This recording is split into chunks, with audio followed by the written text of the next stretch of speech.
The air on the Nice Côte d'Azur airport tarmac was thick with the scent of kerosene and the promise of the sea, a briny tang carried on the warm Mediterranean breeze.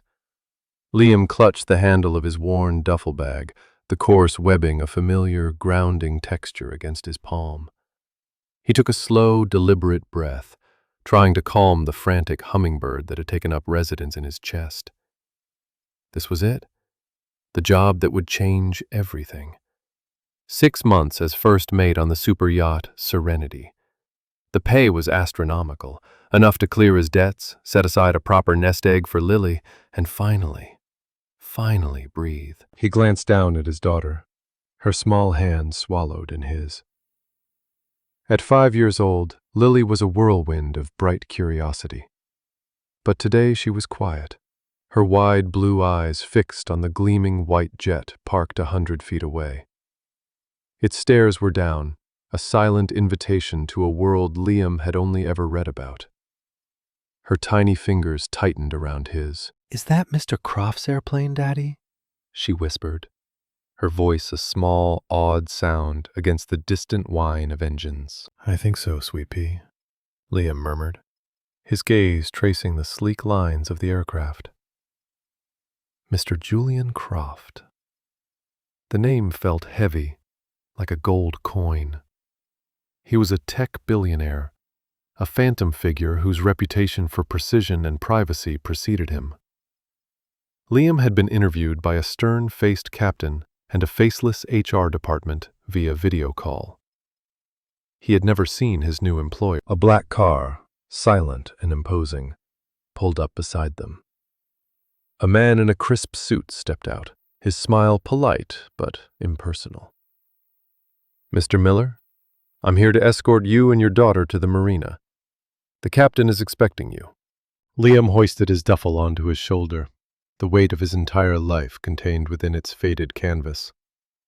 He had packed light, a few sets of clothes, a worn paperback, and tucked into a side pocket a small hand-drawn picture from Lily of a stick-figure man on a very wobbly-looking boat. It was his most prized possession. The car ride was a blur of azure water and sun-drenched terracotta roofs.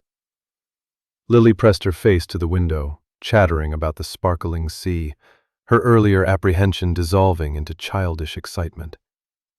Liam watched her, a familiar ache tightening his heart. She would stay with him on the yacht for 2 days while it was docked, a small concession the management company had granted, before his mother flew in to take her back to England. 2 days. It felt like a lifetime, and no time at all. The marina was a forest of masts and gleaming fiberglass. It was a playground for the wealthy, a world away from the cramped apartment and mounting bills that had become his reality. And then he saw it. The Serenity. It wasn't a yacht. It was a floating palace. Sleek, white, and impossibly large, it dominated the harbor, its polished chrome fittings glinting in the afternoon sun. It looked like something forged from moonlight and money. A man in a stark white uniform stood at the gangway, his face weathered by years at sea. He had the steady, capable look of a seasoned captain. He extended a hand as Liam approached. "Liam Miller? I'm Captain Evans. Welcome aboard." "Thank you, Captain," Liam said, shaking his hand. "This is my daughter, Lily." The captain's stern expression softened as he looked down at the small girl hiding behind Liam's legs. "A pleasure to meet you, young lady. We have a very special cabin prepared for you." Lily peeked out, offering a shy wave. As they were led aboard, the sheer scale of the vessel was dizzying. Teak decks gleamed underfoot, and the air smelled of salt and lemon polish. A young woman with a warm, intelligent face and a tidy, dark bun approached them. "Liam, I'm Mia, the chief stewardess. It's a pleasure to have you with us. And you must be Lily." Mia knelt down, bringing herself to eye level with the child. "We have chocolate chip cookies in the galley that have your name written all over them." Lily's eyes widened, and she looked up at Liam for permission. He nodded. a small smile finally breaking through his anxiety. "Go on, sweet pea. I'll be right here." As Mia led Lily away, her excited chatter echoing in the grand saloon, Captain Evans turned to Liam. "Mr. Croft is in his office finishing some calls. He'll be down to meet the new crew members shortly. He likes to greet everyone personally on the first day." Liam's stomach tightened again. Of course. He was directed to a crew mess that was nicer than any apartment he had ever lived in, where a few other members of the 20-person crew were gathered. They were all professionals, their conversation quiet and focused. He felt a profound sense of being an imposter, a man who had stumbled into a life that was not his own, all for the sake of the little girl currently being bribed with cookies in the galley. He just had to get through this. Keep his head down, do his job, and earn his pay. It was simple. It had to be. Julian Croft loosened the knot of his silk tie, the constriction at his throat a physical manifestation of the day's endless negotiations. He stared out the panoramic window of his office, the expanse of the Mediterranean a canvas of impossible blue. The yacht was his sanctuary, the one place where the demands of his empire felt a world away. Yet the solitude was a double-edged sword. It was peaceful, but it was also profoundly empty. His intercom buzzed softly. "Sir," Captain Evans' voice came through, calm and steady. "The new first mate has arrived and boarded." "Thank you, Captain. I'm coming down now." Julian ran a hand through his dark hair. He was tired. The last week had been a brutal series of meetings in 3 different countries, closing a deal that would secure his company's dominance for the next decade. He should have felt triumphant. Instead, he just felt hollow. He descended the spiral staircase that connected his private deck to the main saloon, his Italian leather shoes making no sound on the plush carpeting. He valued quiet. He valued control. Everything on the Serenity was a reflection of that. Clean lines, muted colors, state-of-the-art technology, and a crew that operated with the seamless efficiency of a finely tuned machine. The senior crew was assembled in the main saloon. Captain Evans, Mia, his indispensable chief stew, his chief engineer, and a man standing slightly apart from the others, his back mostly to him as he looked out at the water. He was tall, with a lean, capable build and sandy brown hair that caught the afternoon light. "Everyone," Julian said, his voice calm and measured. "Welcome to the start of the season." The man turned around, and the world stopped. It was a face he had never expected to see again. A face he had replayed in his mind in the quiet, lonely hours of the night for 3 years. The same thoughtful gray eyes, now wide with shock. The same line of a jaw, now tighter, etched with a weariness that hadn't been there before. The same mouth that he remembered tasting of whiskey and regret. Liam. Julian felt the air leave his lungs in a silent rush. His carefully constructed world, a fortress of control and emotional distance, crumbled in an instant. The polished floor seemed to tilt beneath his feet. 3 years ago, a chance meeting in a dimly lit London bar, an easy conversation that had flowed like water, a connection so immediate and intense it had terrified him. A single night in a hotel room that had felt more real than anything in his life. And then, nothing. He had woken up the next morning to a dozen missed calls.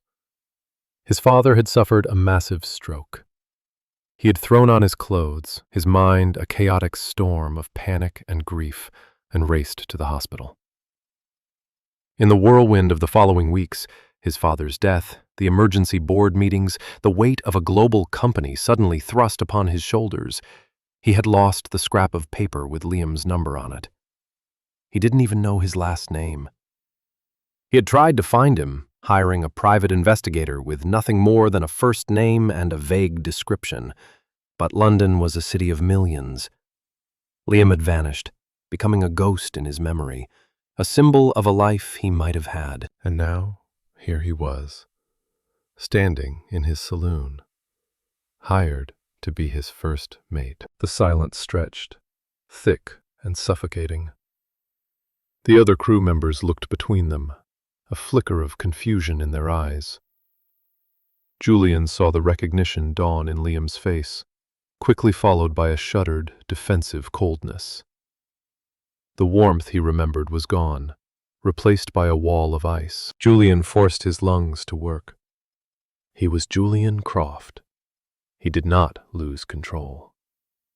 He drew on every ounce of his discipline to smooth his features into a mask of professional neutrality. He could not do this here, not in front of the entire crew. He extended a hand, his movements feeling stiff and unnatural. "You must be Liam Miller," he said, his voice a low, steady tone that betrayed none of the hurricane raging inside him. "Welcome aboard the Serenity." Liam stared at his outstretched hand for a beat too long before taking it. His grip was firm, his palm calloused from work. The brief touch was like an electric shock, a jolt of memory so potent it almost made Julian flinch. "Mr. Croft," Liam said, his voice flat and devoid of emotion. "Thank you." His eyes were chips of slate. They held a question and an accusation. "You." Julian released his hand, the space between them now feeling like a chasm. He turned his attention to the rest of the crew, his mind racing. He had to get Liam alone. He had to say something. But what could he possibly say? "Sorry I disappeared without a word and never saw you again?" It sounded pathetic. Insufficient. He went through the motions, offering brief, professional greetings to the others, but his awareness was entirely focused on the man standing by the window. The man who had haunted his quietest moments for 3 years. The man he had ghosted. And now, for the next 6 months, they were trapped on a boat together in the middle of the ocean. The universe, it seemed, had a very cruel sense of humor. The meeting concluded with a crisp nod from Julian. He retreated back up the spiral staircase to his office without a single backward glance, his posture radiating an unbreachable authority. The moment he was gone, the tension in the room dissipated, but for Liam, it had only coiled tighter in his gut. He felt dizzy, disoriented. Julian Croft. The man from the bar. The man whose easy smile and intelligent eyes had disarmed him completely. The man who had made him feel seen and desired in a way he hadn't in years, only to vanish like smoke in the morning. And he was Liam's new boss, the owner of this floating palace. It was a cosmic joke of the highest order. Mia approached him, her expression a mixture of professional concern and personal curiosity. "Are you all right? You look like you've seen a ghost." Liam forced a tight smile. "Just a bit overwhelmed by the scale of this place. It's impressive." The lie tasted like ash in his mouth. "It takes some getting used to," she said, though her perceptive eyes suggested she didn't quite believe him. "Let me show you to your cabin. You can get settled before your shift starts." His cabin was compact but comfortable, with a small porthole that offered a sliver of blue water and sky. It was a stark contrast to the opulence of the main deck. He sank onto the edge of the narrow bunk, his duffel bag forgotten on the floor. His mind was a maelstrom of shock, anger, and a deep, humiliating ache. He had spent weeks after that night, replaying every conversation, every touch, wondering what he had done wrong. Had he been too eager? Said the wrong thing? In the end, he had settled on the most painful conclusion, that for Julian, it had meant nothing. A casual, disposable encounter. For Liam, who had been reeling from the slow, painful disintegration of his relationship with Mark, it had been a glimpse of something else, something real. The subsequent silence had been a cruel affirmation of his own foolishness, and now he had to work for him. He had to take his orders, call him Sir, and pretend that he didn't know the feel of his skin or the sound of his laughter in a quiet room. There was a soft knock on his door. He opened it to find Mia standing there, holding Lily's hand. His daughter ran to him, wrapping her arms around his legs. "Daddy, Mia gave me 2 cookies, and she said there's a movie room with a giant television." Liam scooped her up, her small, warm body a comfort against his chest. Her unquestioning love was his anchor. He looked at Mia over Lily's head. "Thank you." "Of course," she said softly. "Captain Evans said you're on the late shift tonight. Mr. Croft wants to go over the itinerary for the first leg. On the bridge. 10 o'clock. 10 o'clock.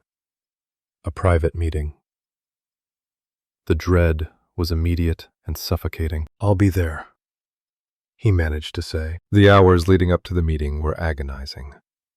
He played with Lily, read her a story, and tucked her into the small but luxurious guest cabin they had been given. He watched her fall asleep, her face peaceful in the soft glow of the bedside lamp, and felt a surge of fierce, protective love. He was doing this for her. He couldn't afford to let his personal history, his wounded pride, jeopardize this opportunity. He would be a professional. He would be untouchable. At 5 minutes to 10, he made his way to the bridge. The yacht was quiet, the gentle lapping of water against the hull the only sound. The bridge was a technological marvel, a sweep of dark screens and glowing dials. Julian was already there, standing with his back to the door, staring out at the glittering lights of the shoreline. He didn't turn around as Liam entered. "Close the door, Mr. Miller." The formality was a slap in the face. Liam shut the door, the click of the latch echoing in the silent room. "You can dispense with the Mr. Miller," Liam said, his voice colder than he intended. "We both know this is absurd." Julian finally turned, his face cast in the dim light from the instrument panels. The confident mask he wore in front of the crew was gone. In its place was something more complex: weariness, uncertainty, and a flicker of what looked like genuine regret. "Liam," he said, and the use of his first name, spoken in that low, familiar voice, sent an unwelcome shiver down his spine. "I know this is a shock." "A shock?" Liam gave a short, bitter laugh. "That's one word for it. Finding out the man who couldn't be bothered to send a single text message is now my employer? Yeah, you could call it a shock." The anger he had suppressed for 3 years was bubbling to the surface, hot and sharp. "It wasn't like that," Julian said, taking a step closer. "Wasn't it?" Liam stood his ground. "From where I was standing, it was exactly like that. One night, and then gone. It's a classic." He hated how much it still stung, how vulnerable he sounded. Julian stopped, his hands clenched into fists at his sides. "My father had a stroke that night. He died 3 weeks later. I took over a company I was never prepared to run, and in the chaos, I lost your number. I didn't have your last name. I looked for you." Liam stared at him, the story so unexpected, so far from the callous indifference he had imagined, that it knocked the air out of him. He had pictured 100 scenarios, but none of them involved grief and family tragedy. He searched Julian's face for any sign of deception, but found only a raw, unguarded honesty. The anger inside him didn't vanish, but it was joined by a confusing wave of sympathy. He remembered the Julian from that night, the man who had spoken of the immense pressure of his family's expectations, the desire to build something of his own. Liam didn't know what to say. "I'm sorry about your father." "Thank you," Julian said quietly. "I'm not telling you that for pity. I'm telling you because you deserve to know. I was a coward. I should have tried harder to find you once things settled down, but I let the time get away from me. I convinced myself you'd have forgotten all about it." "I didn't," Liam admitted, the words barely a whisper. The admission hung in the air between them, heavy and fragile. The hum of the electronics on the bridge seemed to fade, leaving only the sound of their breathing. "I know," Julian said, his gaze intense. "Neither did I." They stood in silence for a long moment, the ghosts of the past swirling around them. Finally, Julian seemed to shake himself, his professional demeanor slipping back into place like a well-worn coat. "Look," he said, his voice businesslike again. "You need this job. My captain vetted you himself. He says you're the best he's seen in years. And I need a competent first mate. Can we agree to be professional? To put this behind us for the duration of the charter?" It was a lifeline, a way to navigate this impossible situation. It was also a dismissal, a way to put what had happened between them back in its box. A part of Liam screamed in protest, but the practical side of him, the father who had a child to provide for, knew it was the only option. "Fine," Liam said, his voice clipped. "Professional. As long as we're clear, that's all this is. A job." "Understood," Julian replied, though a flicker of something, disappointment, hurt, crossed his features before it was gone.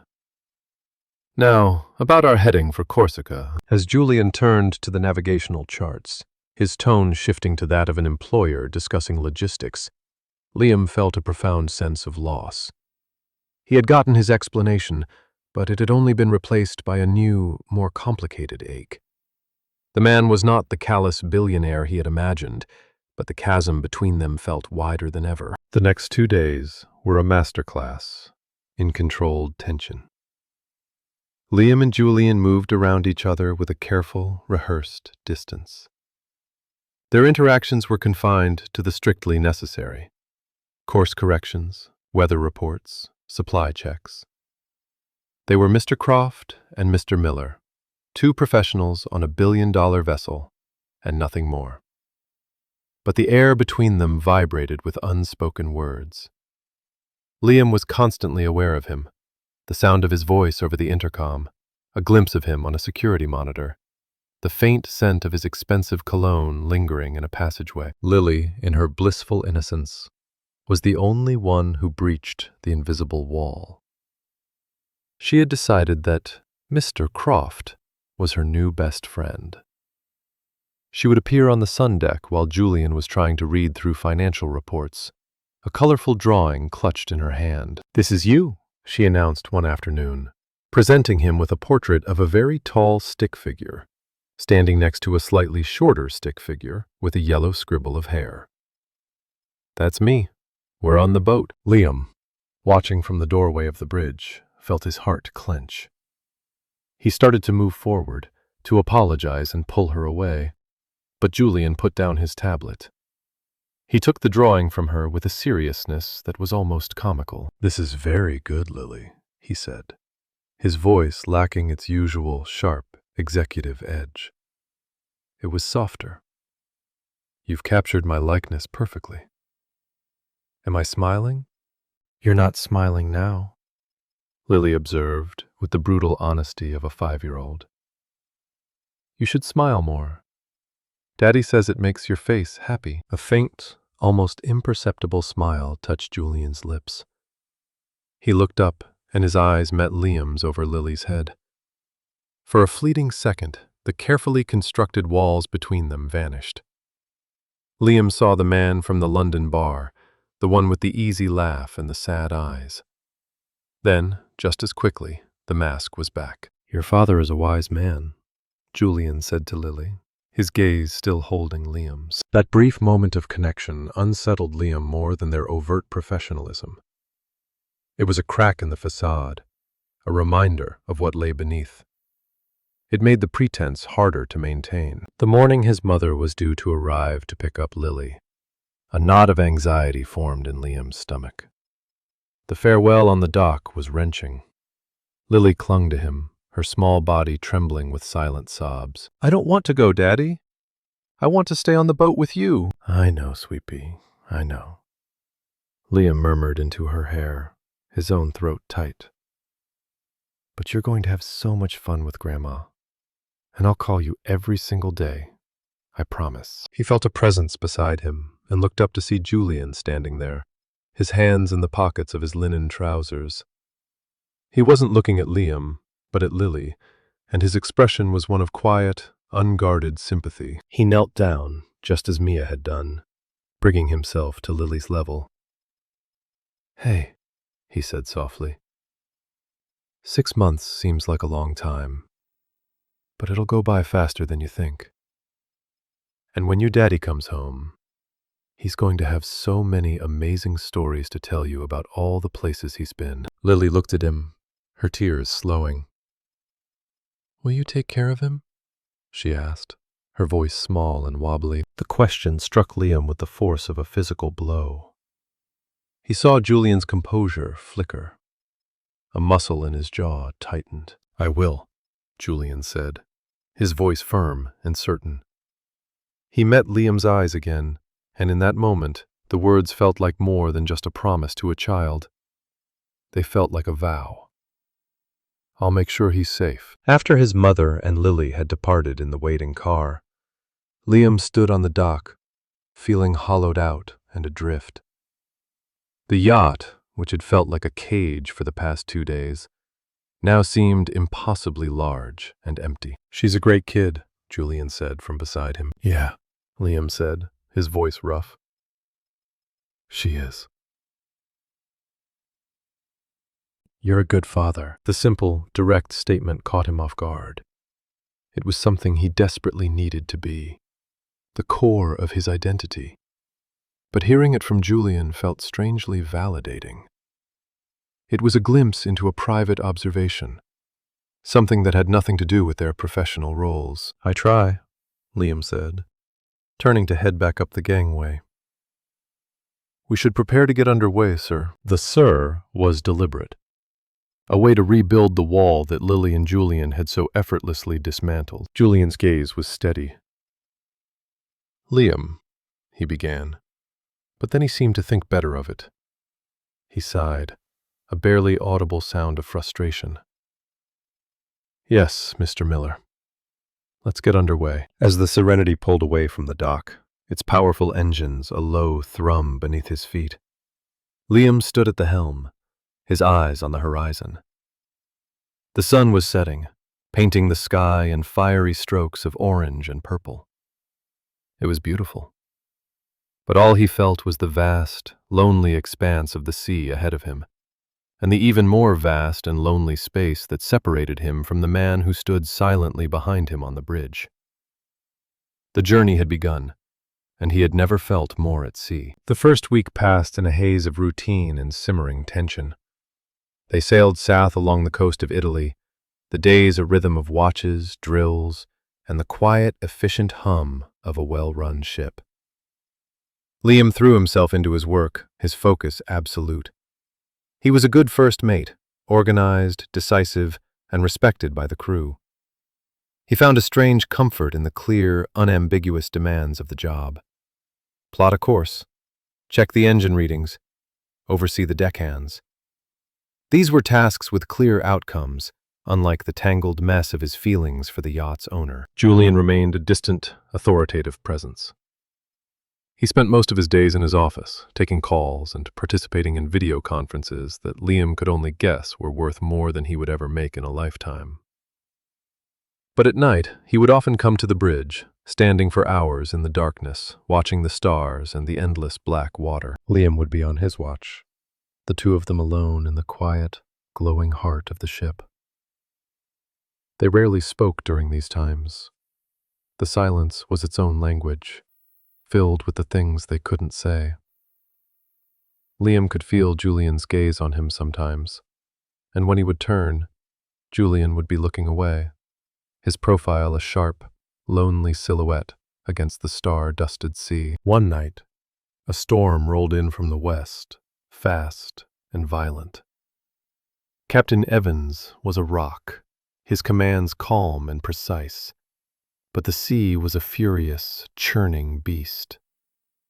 The sky was a bruised purple-black, lit by jagged flashes of lightning. Rain lashed against the windows of the bridge in horizontal sheets. The Serenity, for all its size and power, was tossed about like a toy. "We need to find a sheltered cove," Eben said, his eyes scanning the radar. "There's an inlet about 5 nautical miles north. It'll be tight, but it's our best bet. Miller, with me on the helm. Mr. Croft, I'd advise you to stay in your quarters." "I'm staying here," Julian said, his voice firm. He was bracing himself against a console, his face pale but his expression resolute. He wasn't a sailor, but he wouldn't hide while his crew worked. Liam felt a grudging respect for him. Navigating the narrow channel into the cove was harrowing. Waves crashed over the bow, sending sheets of white water across the decks. Liam's hands were slick on the controls, his muscles aching with the effort of holding their course against the raging wind and tide. He and Devons worked in perfect sync, shouting commands and responses over the roar of the storm. At one point, a particularly violent lurch sent a stack of navigational charts sliding off a console. Julian moved instantly, dropping to one knee to gather them before they could get soaked by the spray seeping in under the bridge door. As he rose, the ship pitched again, and he stumbled, his hand shooting out to brace himself. His hand landed on Liam's forearm. The touch was brief, purely functional, but it seared through Liam's uniform like a brand. His breath hitched. For a split second, the storm outside faded away, and all he could feel was the warmth and strength of Julian's grip. Julian's eyes met his, wide and startled. The world seemed to slow, the roar of the wind reduced to a dull hum. Then the moment was gone. Julian pulled his hand back as if he'd been burned. "Sorry," he muttered, turning away to secure the charts. Liam's heart was hammering against his ribs. He forced his attention back to the helm, his knuckles white. The storm raged on, but now there was a new one brewing inside him, far more treacherous and unpredictable. They made it into the cove just after midnight.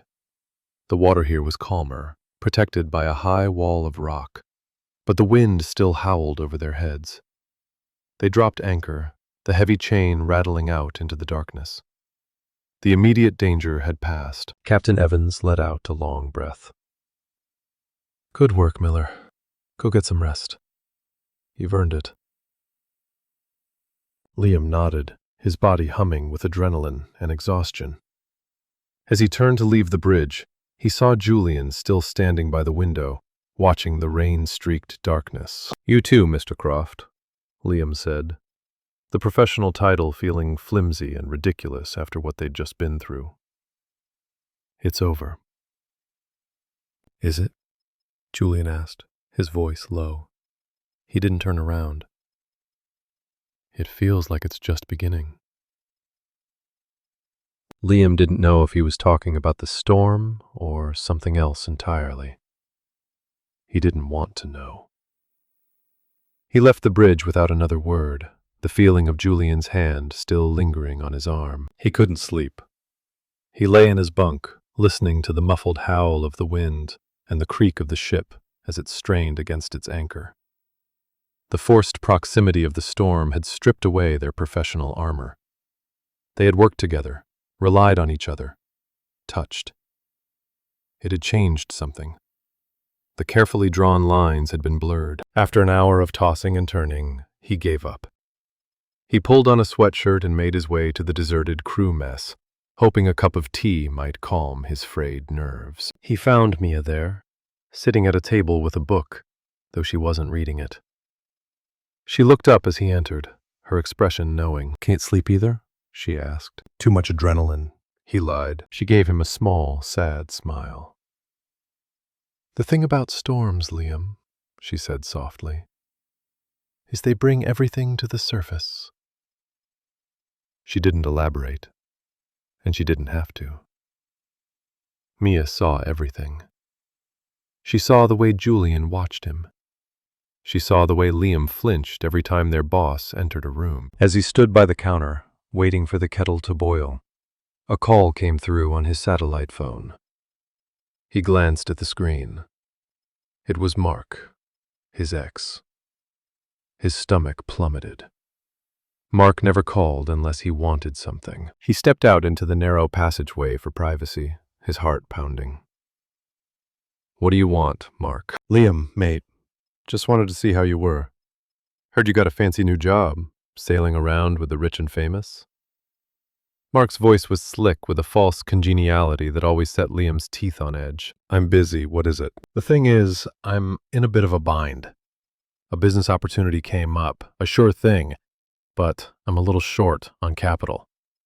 I was thinking, with the kind of money you're making now," the rage that Liam had been suppressing for years, rage at the abandonment, the debts Mark had left him with, the casual cruelty of it all, surged up, hot and blinding. "Are you kidding me? After everything? You left me with nothing, Mark. You left Lily with nothing. You have no right to ask me for a single penny." "Don't take that tone with me." Mark's voice turned ugly.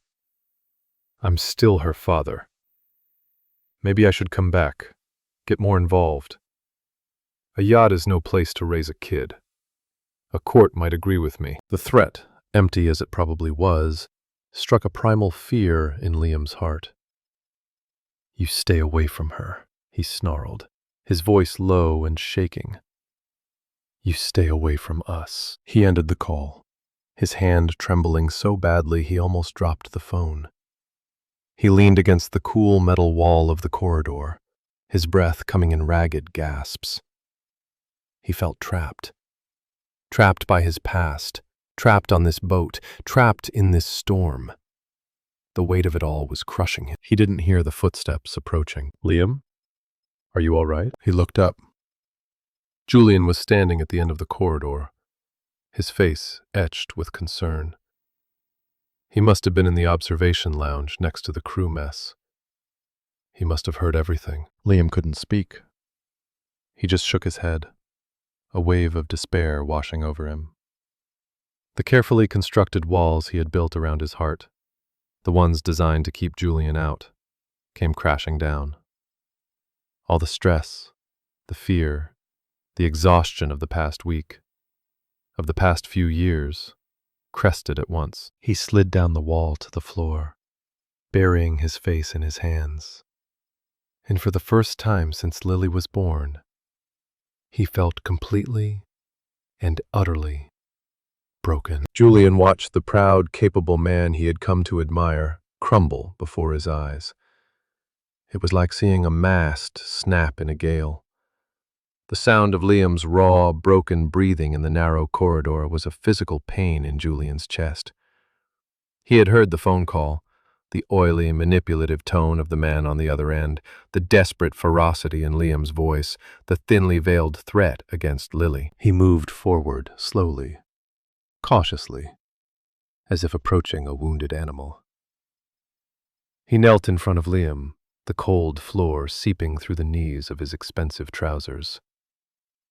He didn't touch him. He just waited. "That was my ex," Liam finally said, his voice muffled by his hands. "Lily's father."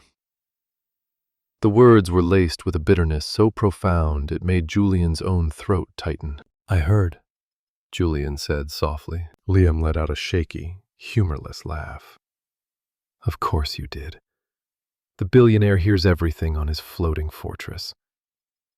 He dropped his hands and looked up, his gray eyes swimming with a mixture of anger and unshed tears. "He left us, you know.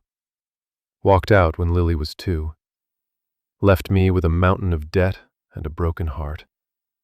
And now he calls, threatening to disrupt her life because he wants money." The vulnerability in Liam's face was a stark, painful contrast to the competent first mate who had navigated a storm just hours before. This was the man underneath. The man burdened by a past he didn't deserve. "He won't get near her," Julian said, his voice dropping to a low, intense register. It was not a comfort. It was a statement of fact. A switch had been flipped inside him. The detached, powerful CEO who moved markets and crushed competitors was now fully focused on this one, singular threat. "I won't let him." Liam just stared at him, his expression lost and confused.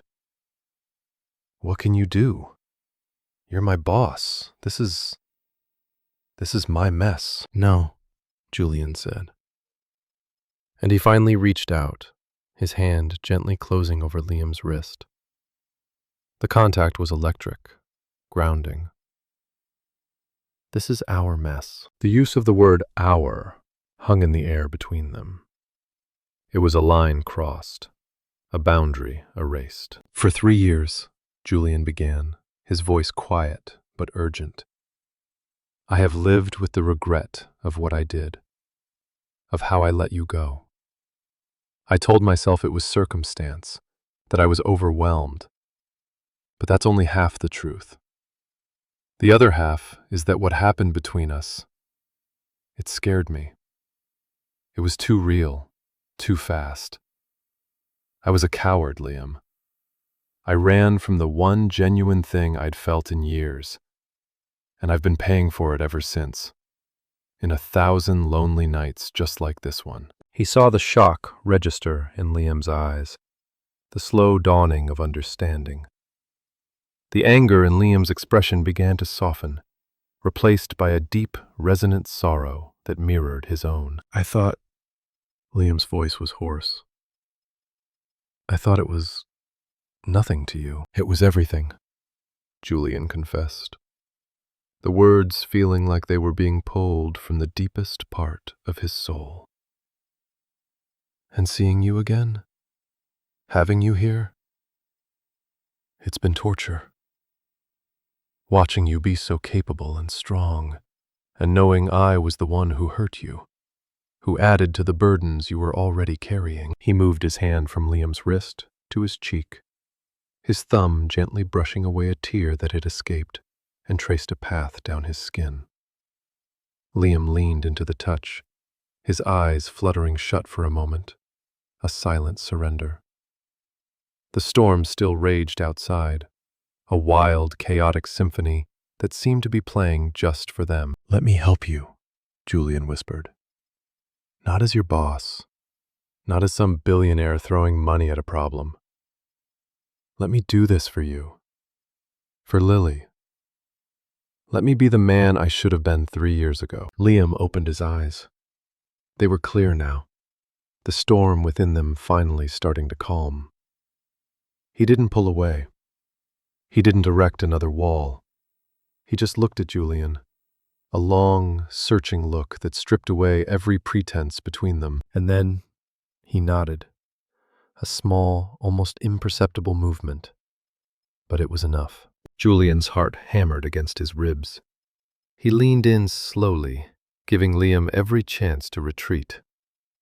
When he didn't, Julian closed the small distance between them and pressed his lips to Liam's. The kiss was not like the one they had shared 3 years ago, which had been full of fire and new discovery. This was different. It was freighted with the weight of years, of regret, of misunderstanding. It was hesitant at first, a question. Then, as Liam responded, his hand coming up to rest on Julian's chest, it deepened. It was a kiss of confession, of forgiveness, of a shared, aching loneliness. It tasted of salt and rain and the bitter tang of sorrow. But underneath it all was the sweet, unmistakable promise of a new beginning. The howl of the wind outside was the only sound, a wild counterpoint to the profound, earth-shattering quiet that had finally fallen between them. In the heart of the storm, they had found their own sheltered cove. The storm broke with the dawn. Sunlight, pale and watery at first, streamed through the portholes, painting the corridor in stripes of gold. They were still sitting on the floor, the world outside coming back to life, and everything felt different, changed. The air was charged, not with tension, but with a fragile, tentative hope. Julian was the first to speak, his voice still rough from the night's emotions. "My legal team is based in London. They're the best. I'll call them as soon as we have a clear signal. We'll get a restraining order. We'll make sure he can never use Lily as a weapon against you again." Liam looked at him, his gaze clear and steady. The despair was gone, replaced by a quiet resolve. "Julian, I can't let you just—" "You're not letting me," Julian interrupted gently. "You are accepting my help. There's a difference. 3 years ago, I failed to protect what we had. I will not make that mistake again." He paused, his expression serious. "I want to do this, Liam. Please, let me." For a long moment, Liam was silent. He was a man used to fighting his own battles, to standing on his own 2 feet. Accepting help felt foreign, like speaking a language he didn't know. But looking at Julian, at the fierce sincerity in his eyes, he realized this wasn't about pride. It was about partnership. It was about trust. "Okay," he said, the words small but solid. "Okay." A smile, a genuine, unguarded smile, transformed Julian's face. It was the smile Liam remembered from that London bar, and it made his heart ache in the best possible way. They rose stiffly, their bodies sore from sitting on the hard floor for hours. The awkwardness of the morning after descended, a stark contrast to the raw intimacy of the night. What were they now? Boss and employee? Something more? "I should get back to my duties," Liam said, gesturing vaguely down the corridor. "The captain will be doing a damage assessment." "Of course," Julian said, stepping back to give him space. The professional distance was returning, but it felt different now, like a necessary formality rather than an impenetrable barrier. "We'll talk later, after my call." Liam nodded and walked away, his mind reeling. He felt exposed, raw, but also lighter than he had in years. A burden he had been carrying alone was now being shared. The day was busy. The crew worked tirelessly to clean up the minor damage from the storm. A torn sail cover, a few snapped lines. Liam moved through his tasks with a renewed focus, but his awareness was a live wire, constantly humming with the thought of Julian. Every time their paths crossed on deck, a current passed between them, an unspoken acknowledgement of the night before. Mia watched him, a small, knowing smile on her face. She didn't say a word, but her eyes conveyed a universe of approval. Late that afternoon, Julian found him on the aft deck, where Liam was coiling a rope with practiced efficiency. "I spoke with my lawyers," Julian said, his tone quiet and serious. "They're already drafting the paperwork. They've also run a background check on Mark. It seems your ex has a history of financial trouble and a few questionable associates. They're confident we can build a case to keep him away from both you and Lily, permanently." Liam stopped what he was doing, the heavy rope falling from his hands. The relief was so immense, so absolute, that it made him feel weak in the knees. The threat that had been a dark cloud over his life for years was being dismantled with a quiet, ruthless efficiency he could never have managed on his own. "Thank you," he said, his voice thick with emotion. "Julian, I don't know how I can ever—" "You don't have to," Julian said, closing the distance between them. "Just don't shut me out again. Let's figure this out. Us." "Us." Liam repeated the word. It sounded both terrifying and wonderful. "What does us look like? I work for you. We live in different worlds." "Do we?" Julian looked around at the gleaming yacht, then back at Liam. "This is just a thing. A very expensive, very complicated thing. It's not my world. My world for the last 3 years has been boardrooms and balance sheets. It's been empty. You and Lily, what you have, that feels more real than any of this." He took a deep breath, as if steeling himself. "When this charter is over, I'm making some changes. I want to spend less time in the office and more time living. I was thinking of setting up a philanthropic foundation. Marine conservation, maybe. Something that actually matters. He looked at Liam, a hopeful question in his eyes. I'd need someone to help run it. Someone who knows the sea. Someone I trust. The offer was staggering. It wasn't just a job, it was a future. A way out of his precarious financial situation. A stable life for Lily. A partnership with Julian. It was everything he had ever wanted but had never dared to dream of. But the fear, the old, ingrained fear of being let down, was still there.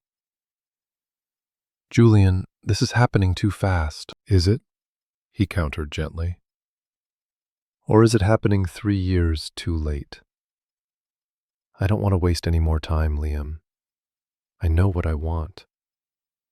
For the first time in a very long time, I am absolutely certain. He didn't press for an answer. He just stood there, letting the offer settle, giving Liam the space to think. The sun was warm on Liam's face. The sea was calm.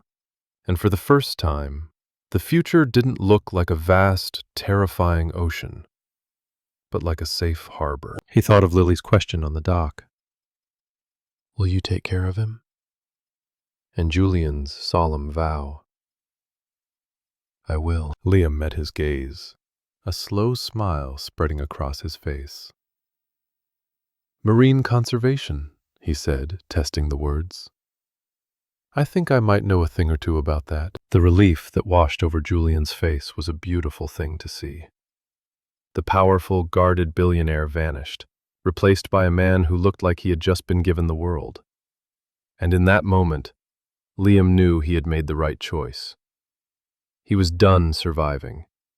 He was ready to live. 6 months later, the scent of salt and pine filled the air.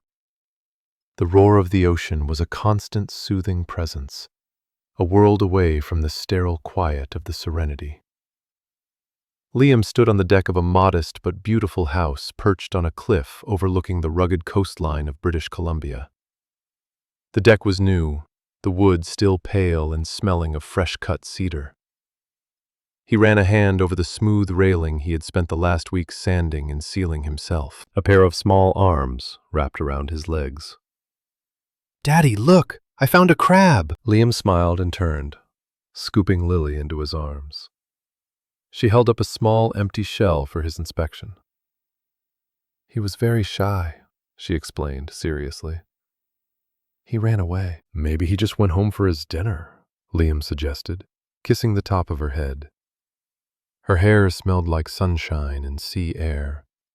She was thriving here, her cheeks rosy, her laughter a constant echo in their new home. He heard footsteps behind him and turned to see Julian walking onto the deck, carrying 2 mugs of steaming coffee.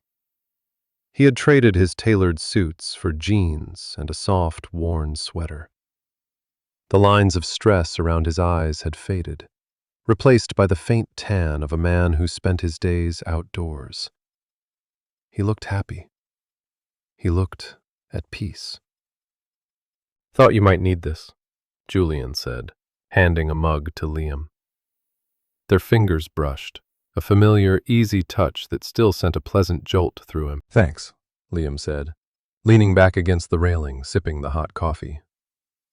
They stood in comfortable silence for a moment, watching the waves crash against the rocks below.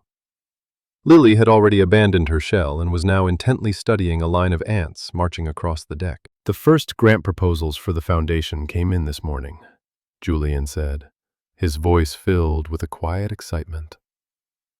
There's a group in the Philippines working on coral reef restoration. It looks promising. I'll look at it after lunch, Liam said. His official title was Director of Operations for the Croft Ocean Initiative.